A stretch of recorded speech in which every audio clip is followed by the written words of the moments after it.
창세기 42장 1절 말씀을 우리 함께 보시겠습니다. 그때에 야곱이 애굽에 곡식이 있음을 보고 아들들에게 이르되 너희는 어찌하여 서로 바라보고만 있느냐. 감사는 문제 해결의 마스터키입니다. 감사는 축복의 마스터키입니다. 감사는 건강하게 사는 보약이며 감사는 우리 마음의 독소를 제거하는 제초제입니다. 감사할 일이 있어서 감사하는 것은 아무나 할 수 있습니다. 그러나 감사할 수 없는 상황에도 감사하는 것은 깨달은 사람, 철이 든 사람만 할 수 있고 축복의 비밀을 아는 사람만이 할 수 있습니다. 여러분의 복된 인생의 밭에 가라지를 뿌리지 말고 감사의 말을 함으로 정말 갈수록 잘 되고 복된 인생이 되시기 바랍니다. 암 환자도 감사를 1000번씩만 하면은 암이 낫는다는 얘기가 있어요. 그만큼 감사는 우리 인생의 그야말로 축복의 마스터키고 모든 문제 해결의 마스터키가 될 수가 있습니다. 우리가 항상 기뻐하고 쉬지 말고 기도하고 범사에 감사하라고 하시는 그 말씀 가운데 감사하면서 살아가는 저와 여러분 되시기를 주님의 이름으로 축원합니다. 할렐루야. 교재 포커스를 먼저 보시겠습니다. 초기부터 순탄치 않았던 야곱의 아들들의 화해를 위해 하나님은 세계적 대기근이라는 장치를 사용하신다. 가지가 많으면 바람 잘 날이 없다고 그러잖아요.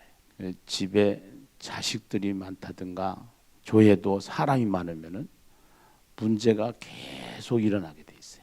야곱의 아들들의 화해를 위해서 하나님은 세계적 대기근이라는 장치를 사용하신다 그러는데요. 대기근을 통해서 그 가정을 하나님께서 회복시켜 주시고 그 야곱의 가정을 하나님이 원하는 가정으로 만들어 가시는 하나님이시다. 그래서 하나님은 이 섭리라고 하는 이 섭리를 통해서 하나님의 뜻을 펼쳐 가시죠. 이렇듯 하나님은 자기의 백성들의 변화를 위해 그 어떤 것도 아끼지 않으신다. 야곱의 가족들은 육체적으로 정신적으로 죽음의 위기를 느끼고 있으며 역설적이게도 이러한 큰 위기는 어그러진 관계들, 편애하는 아버지와 상처받은 형제들이 대화의 시작이 된다.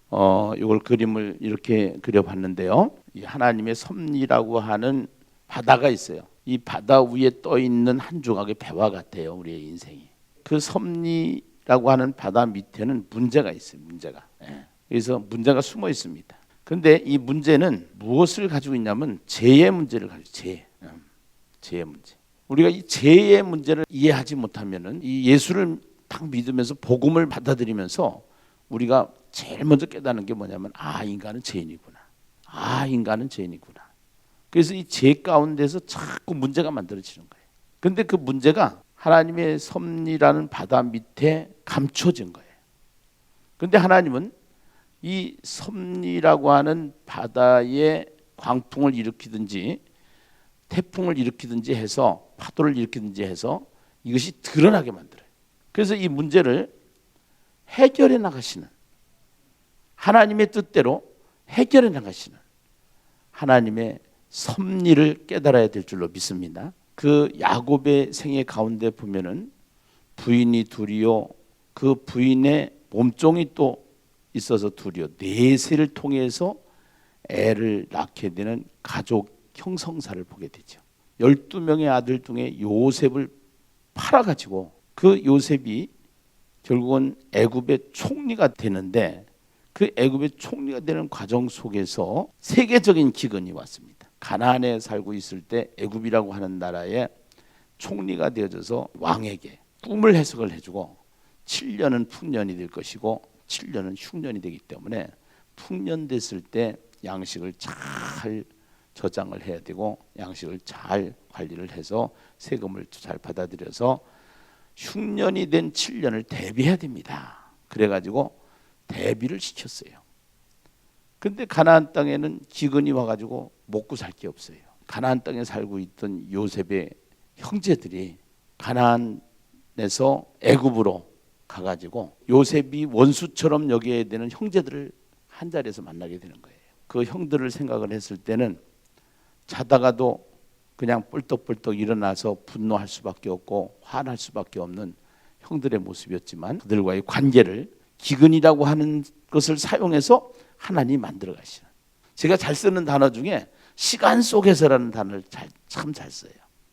그게 왜 그러냐면요, 시간 속에서 하나님의 섭리라고 하는 방법을 통하여 하나님이 문제를 해결해 나가신다 이 말이에요. 믿으시면 아멘. 할렐루야. 예. 자, 42장 1절을 한번 보시겠습니다. 그때에, 이 그때는 41장 뒤에 가서 보시면은 54절로부터 보시면은 요셉의 말과 같이 7해 흉년이 들기 시작하며 각국에는 기근이 있으나 애굽 온 땅에는 먹을 것이 있더니 애굽 온 땅이 굶주림에 백성이 바로에게 부르짖어 양식을 구하는지라 바로가 애굽 모든 백성에게 이르되 요셉에게 가서 그가 너에게 이르는 대로 하라 하니라.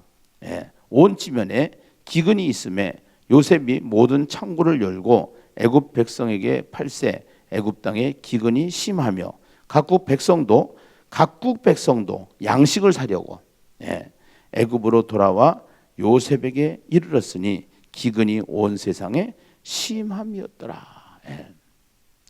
우리나라에 IMF가 왔을 때 있었어요.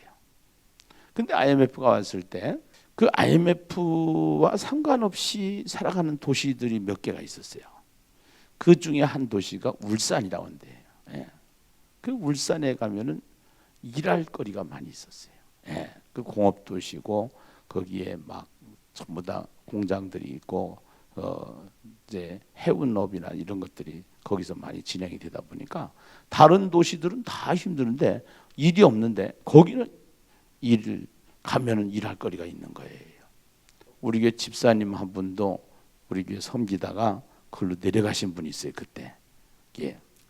그러니까 전국이 다, 전 세계가 다 기근이라고 하지만 그 기근 중에서 정치를 잘하는 그러한 나라가 있는데 그것이 이번엔 애굽이에요. 애굽. 그 누구 때문에 그러냐? 우리가 잘 알고 있는 요셉 때문에. 그 요셉이 그야말로 하나님의 영에 감동된 사람이다. 이렇게 어저께 말씀을 드렸잖아요. 요셉이. 그 요셉이 총리가 되면서 또 그 바로의 꿈을 해석을 하면서 앞으로 미래를 준비하고 이 지도자 한 사람이 굉장히 중요하죠. 오늘 그 애굽 땅에 기근이 심하여 각국 백성도 양식을 사려고 애굽으로 들어와 요셉에게 이르렀으니 기근이 온 세상에 심하였더라. 이때에 야곱이, 요셉의 아버지 야곱이 100세가 넘었습니다. 애굽에 곡식이 있음을 보고 애굽에 곡식이 있다라는 소식을 듣고 아들들에게 이르되 너희는 어찌하여 서로 바라보고만 있느냐? 너희는 어찌하여 서로가 바라보고만 있는가? 오늘 왜 아들들은 바라보고만 있었을까? 이걸 한번 생각을 해보세요. 애굽에 곡식이 있다라는 사실을 소문을 들어서 알고 있는데 바라보고만 있었어요. 그 이유가 뭘까요? 자기네들이 지은 죄가 있잖아요. 누구를 팔았어요? 요셉을. 어디에 팔았어요? 애굽에 팔았어요. 그러니까 도둑이 재발절이기 때문에 차마 애굽에 곡식이 있다라는 소식을 듣고도 바라보고만 있는 거예요. 2절입니다. 야곱이 또 이르되 한번 줄치시고요. 내가 들은즉 저 애굽에 곡식이 있다 하니 너희는 그리로 가서 거기서 우리를 위하여 사오라. 그러면 우리가 살고 죽지 아니하리라 하매 요셉의 형 10사람이 애굽에서 곡식을 사려고 내려갔으나 야곱이 요셉의 아우 베냐민 거기다 줄치시고 요셉의 아우 베냐민은 그의 형들과 함께 보내지 아니하였으니 이는 그의 생각에 재난이 그에게 미칠까 두려워함이러라. 야곱은 큰 트라우마를 가지고 있습니다. 상처를 가지고 있죠. 요셉을 잃었어요. 12아들 중에 요셉을 잃어버렸어요. 사실은 아버지는 모르지만 형제들은 다 알아요. 그래서 4명의 여자에게서 낳았지만 라헬에게서 낳은 아들 요셉과 그 밑에 베냐민, 그 위에 베냐민은 이제 거기다 놔두고 그의 형들과 함께 보내지 아니하였으니 이는 그의 생각에 재난이 그에게 미칠까 두려워함이었더라. 그래서 이스라엘의 아들들이 양식 사러 간 자 중에 있으니 가나안 땅에 기근이 있음이라. 이스라엘의 아들들이 양식을 사러 간 자 중에 있으니 가나안 땅에 기근이 있었기 때문에 이제 양식을 사러 간 겁니다. 지금 이 기근이 온 거예요. 기근 때문에 이제 숨겨진 문제. 형제들이 요셉을 팔았어요, 애굽에. 그런데 이제 이 숨겨진 문제가 드러나게 되는 거예요. 뭐를 통해서? 기근을 통해서. 이것을 하나님의 섭니다, 이렇게. 그 시간 속에서 하나님이 다 드러나게 하시는 거예요. 그렇게 하면서 이제 오늘 때에 6절입니다. 때에 요셉이 나라의 총리로서 그 땅의 모든 백성에게 곡식을 팔더니 요셉의 형들이 와서 그 앞에서 땅에 엎드려 절을 했습니다. 요셉이 보고 형들인 줄 요셉은 알았어요. 아나 모르는 채 하고 엄한 소리로 그들에게 말하여 이르되 너희가 어디서 왔느냐? 그들이 이르되 곡물을 사려고 가나안에서 왔나이다. 요셉은 그 형들을 알아보았으나 그들은 요셉을 알아보지 못하더라. 요셉이 그들에게 대하여 꿈을 생각하고, 여기에 줄치세요. 요셉이 그들에게 대하여 꿈을 생각하고, 여기에 꿈 생각하고 37장 7절 적어놓으세요. 37장 7절. 우리가 밭에서 곡식단을 묶더니 내 단은 일어서고 당신들의 단은 내 단을 둘러서서 뭐하더이다? 절하더이다. 요셉이 꾸었던 꿈이 현실로 나타났어요, 안 나타났어요? 나타났어요. 당신들의 단은 내 단을 둘러서서 내 단에게 절을 하더이다. 절을 했다는 거예요. 누가? 자기를 팔은 형제들이 요셉에게 와서 절을 하고 있는 장면이에요. 꿈을 생각하고 그들에게 대하여 꿈을 생각하고 그들에게 이르되 너희는 무엇들이라? 정탐꾼들이라. 거기다 박스 치시고 정탐꾼들이라. 또 11절에 가면은 정탐꾼이 아니냐? 정탐꾼. 우린 다 한 사람의 아들로서 확실한 자들이니 당신의 종들은 정탐꾼이 아닙니다. 정탐꾼이 아니니? 근데 정탐꾼이라고 뭐라 붙이니까 정탐꾼이 아니라는 거예요. 14절에 보면은 요셉이 그들에게 이르되 내가 너희에게 이르기를 너희는 정탐꾼들이라. 이 정탐꾼에다 박스를 치세요. 16절에 보면은 너희 중 하나를 보내어 너희 아우를 데려오게 하고 너희는 같이여 있으라. 내가 너희의 말을 시험하여 너희 중에 진실이 있는지 보리라. 바로의 생명으로 맹세하노니 그러지 아니하면 너희는 과연 정탐꾼이라. 간첩이다 이거요. 정탐꾼이다 이거요. 누구를? 형제들을. 자기를 팔아먹은 형들. 생각만 해도 이가 갈리는 형들이 지금 찾아와 가지고 자기에게 절을 하는데 요셉이 그들에게 대하여 꿈을 생각하고 꿈을 생각하고 항상 우리는 하나님의 뜻이 어디에 있는가 이걸 항상 생각을 해야 돼요. 하나님의 뜻이 어디에 있는가. 하나님은 섭리라고 하는 파도를 일으켜서 문제가 숨겨져 있는 문제가 드러나게끔 만드시는 하나님. 이제는 이게 어디까지 드러나냐? 아버지한테까지 드러나게 되는 거예요. 비밀은 없다. 시간 속에서 다 드러나게 돼 있다. 인생을 살아가면서 선한 끝은 있어도 악한 끝은 없다 이런 얘기를 해요. 결국은 신실하게 진실하게 하나님 앞에서 살다가 보면은 하나님께서는 우리를 신실한 그 하나님께서 우리의 신실함을 드러내시는데 오늘 야곱이 낳은 아들들 중에 12명 그 중에 막내 요셉이 형들에 의해서 애굽에 인신매매를 시켰고 그 요셉은 애굽의 국무총리가 되는 사건이 일어났고, 그 사건 속에서 하나님께서는 섭리라고 하는 세계적인 대기근을 사용하셔서 하나님께서 하시고자 하는 하나님의 뜻을 우리는 기억해야 될 줄로 믿습니다.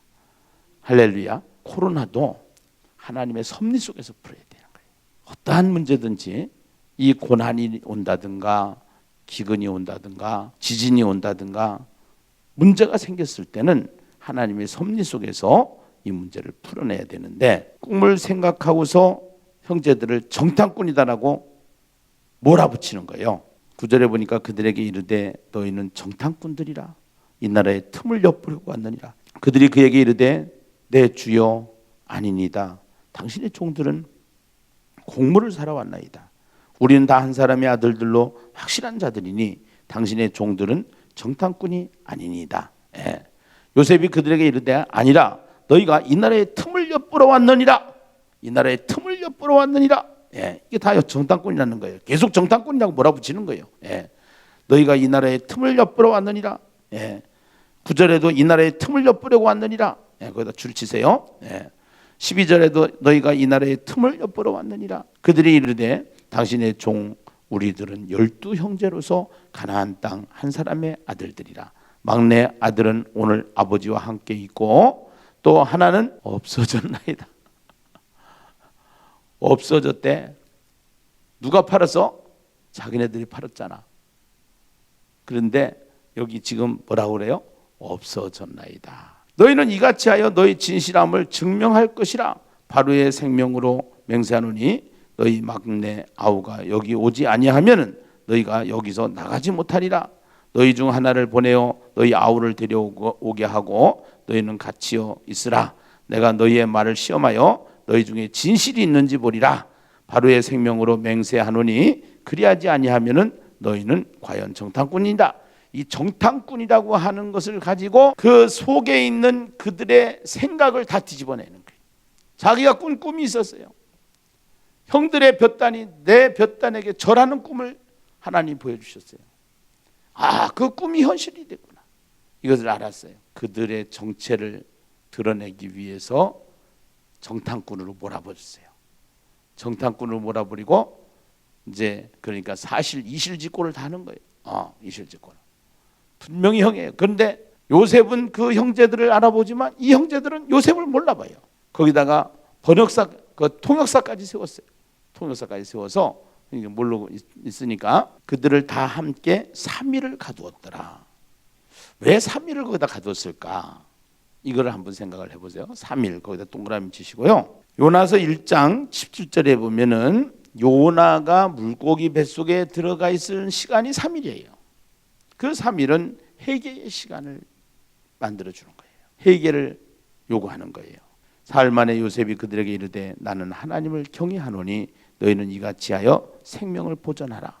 너희가 확실한 자들이면은 너희 형제 중 한 사람만 그 옥에 갇히게 하고 너희는 곡식을 가지고 와서 너희 집안에 굶주림을 구하고 너희 막내 아우를 내게로 데리고 오라. 그러면 너희 말이 진실함이 되고 너희가 죽지 아니하리라 하니 그들이 그대로 하니라. 21절 같이 읽습니다. 그들이 서로 말하되 우리가 아우의 일로 말미암아 범죄하였도다. 그가 우리에게 애걸할 때에 그 마음의 괴로움을 보고도 듣지 아니하였으므로 이 괴로움이 우리에게 임하도다. 이 얘기는 요셉 팔을 때 얘기예요. 요셉이 요구하는 것은 진정한 회개를 요구하는 거예요. 예. 그래야 화해가 되기 때문에. 예. 그래야 화해가 되기 때문에. 그래서 계속 너희는 정탐꾼이야. 이 나라를 어떻게 해쳐보려고, 이 나라를 전쟁해보려고 온 정탐꾼이야. 아닙니다. 절대로 아닙니다. 우리는 한 형제입니다. 우리 아버지가 12명을 낳았습니다. 12명 중에서 한 명은 없어지고 11명만 남았습니다. 막내 하나가 집에 아버지하고 있습니다. 그 막내를 데리고 와라. 이제 그렇게 얘기하는 거죠. 그게 왜냐하면 요셉과 같은 배에서 난 형제니까. 이 본문을 통해서 사람들이 문제 속에 갇혀 있는데 하나님의 섭리라고 하는 기근, 대기근이에요. 대기근. 예. 대기근을 통해서 이 문제가 드러나게 하시는 하나님. 예. 그래서 결국은 이 원수 같았던 형들과의 관계를 화해로 만들어 가시는 하나님. 예, 화해로 만들어 가시는 하나님. 그래서 하나님은 합력하여 선을 이루게 하시고 결국은 하나님의 섭리 속에 당신들은 나를 헤아려 하였지만 하나님은 그것을 선으로 바꾸시사. 그 선이라고 하는 것이 토부라는 것이 토부. 예, 토부. 선으로 바꾸시사. 결국은 이것이 뭐냐면 샬롬이에요. 샬롬. 예. 천국으로 바꿨다라는 거죠. 천국으로. 예. 철천지 원수같이 형제들하고 관계가 원수가 되어야 되는 상황이지만, 예.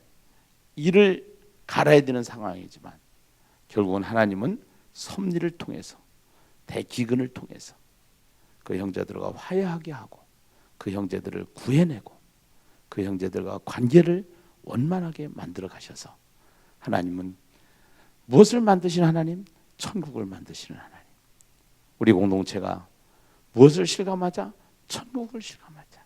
날마다 문제가 있으면은 그 문제를 하나님 앞에 잠잠하게 기다리면은 시간 속에서 하나님 이 문제를 드러내서 하나님은 그 문제를 천국으로 만들어 가시는 하나님이심을 깨닫고 우리가 가지고 있는 이 문제들을 주님 앞에 내려놓고 오늘 또 기도하면서 하나님 앞에 잠잠히 달려가면은 하나님은 그것을 선으로 바꾸셔서 우리가 천국을 실감하는 그러한 샬롬을 만들어 가시는 전능하신 하나님, 부족함이 없으신 하나님을 찬양하는 하루 되고 평생 되시기를 주님의 이름으로 축원합니다.